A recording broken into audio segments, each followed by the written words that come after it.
खबर शामिल कंदासीं आवा सिंध न्यूज़ चैनल मौजूद हिंगोर से रिपोर्ट मीर खान मंगने जो मॉबलिंग बैंक रानीपुर अंदर अवाम सां वॾो फ्रॉड केतिराई ग़रीब मिस्किन मज़कूरा बैंक अमले जी हथ सफ़ाई सां लुटिजी विया खैन सां करोड़े रुपयनि जो फ्रॉड लुटिंदड़ माण्हू ज़हनी परेशानी जे आलम में मुब्तला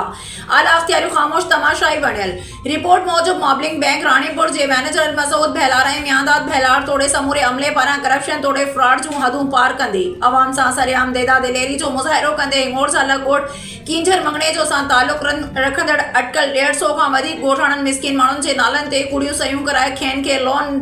तोड़े बेनज़ीर सपोर्ट प्रोग्राम मां पैसा मंज़ूर कराइण बहाने खेनि सां फ्रॉड कंदे करोड़े रुपयनि जो चूनो लॻाए रातो रात कखपति मां करोड़पति बणिजी विया मज़कूरा फ्रॉड थियल मुतासिरिन मिसमात गुला ख़ातून मंगणे जो मिसमात अजीबा ख़ातून मंगणे जो मिसमात ज़ैनब ख़ातून मंगणे जो मिसमात फज़ीला ख़ातून मंगणे जो मिसमात मलका ख़ातून मंगणे जो मिसमात शाइस्ता ख़ातून मंगणे जो समेत 20 खां वधीक मुतासिरिन औरतुनि मीडिया सां ॻाल्हाईंदे जो त असां मिस्किननि ग़ुरबत जे मारियल औरतुनि सां मज़कूरा बैंक अमले पारां वॾो फ्रॉड करे असांखे बेनज़ीर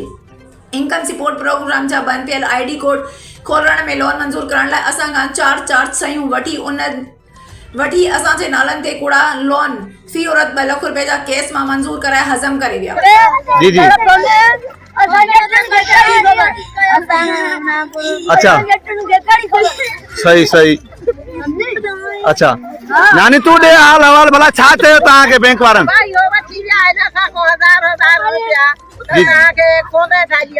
तव्हांखे छा चवणु चवंदा नानी अच्छा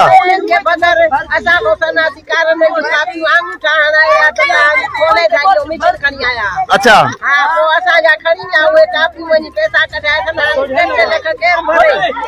अच्छा इहो कंहिं फ्रॉड कयो नानी मियांदा तव्हांखे छा चई नानी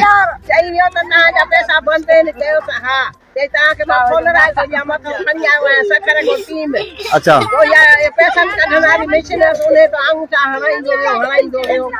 अच्छा ये घणा अहिड़ा कार्ड थींदा नानी अच्छा